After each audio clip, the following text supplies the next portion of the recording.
If you're thinking about buying a house, but you're confused about the different loan types, conventional, FHA, VA, we're about to break that down for you right now. Hi, I'm Mark Sullivan, and in this video, I'm gonna walk you through the different loan types so you can determine which one's right for you. Part of maximizing your real estate investment is matching up the right financing with your investment strategy. Some of the things you wanna think about are, how long are you gonna keep the property? Are you gonna be there for 3 years, 5 years? Are you gonna rent the place out? Maybe this is your forever home. How much of a down payment do you plan on putting towards this property? And better yet, how's your credit? If this is your first house, it can be very confusing. So I'm gonna break down the 3 main loan types that you're going to come across. These 3 main loan types are FHA, VA, and conventional.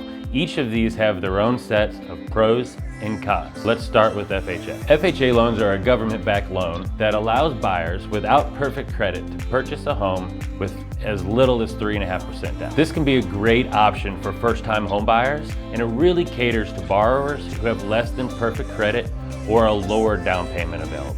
A few drawbacks of the FHA loan though, it does come with a little bit higher of closing costs due to some fees that FHA charges, and your mortgage insurance for the most part will never go away. If you're unfamiliar with mortgage insurance, it applies to every loan that doesn't have 20% down. In the case of FHA, they've got their own rules with mortgage insurance. Many times it can be more expensive. Another drawback of FHA loans could be the type of home that you're trying to buy. If the home is in need of repairs, FHA has a certain minimum standard that they require all the homes to be in, so you may have to ask the seller to make repairs before you can close. Another drawback is with condos. A lot of times FHA has stricter guidelines as far as approving condo sales than other loan types do. In summary, FHA loans are best for those below a 700 credit score, maybe a slightly higher debt to income, and those that may require a lower down payment. So let's talk about conventional loans and how they work, whether you're a first-time home buyer or you're a repeat buyer. Conventional loans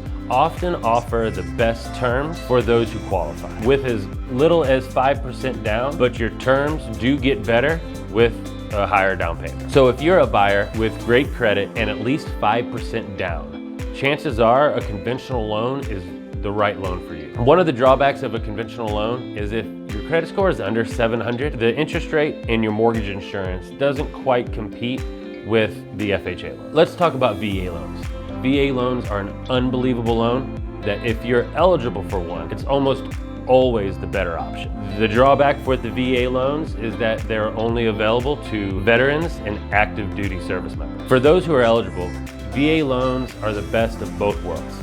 They allow lower credit scores, they have lower rates, and they don't have monthly mortgage insurance. And a big change recently, there's no longer a cap on how much you can borrow at 100% financing. I hope this video cleared up some questions about these 3 types of loans. It's never too early to begin getting your financing in line, whether you're thinking of buying a house now or buying a house 2 years from now. If you have any additional questions about the loan process or how the numbers work, I'd love to speak with you and review all your options. My name is Mark Sullivan, and thanks for watching.